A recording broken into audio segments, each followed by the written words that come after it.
Welcome to the first lesson.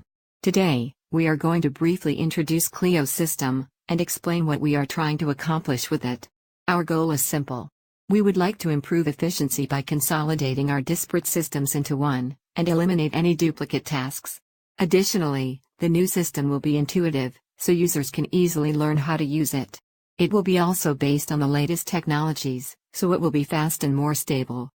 As shown in this diagram, we are currently dependent on 3 disparate systems. Eventually, CLEO will replace all 3 systems in the future.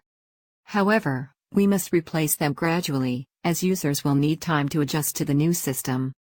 As a first step, we decided to replace our daysheet first, as it is the simplest system we have right now. In the following lessons, you will learn how to check in patients using CLEO system.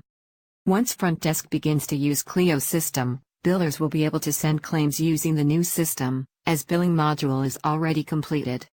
As time goes on, we will add more responsibilities into CLEO, but for now, you will only use CLEO system to run eligibility check and accept payments, as they are part of the check-in procedure. I think it is time to see the new system in action.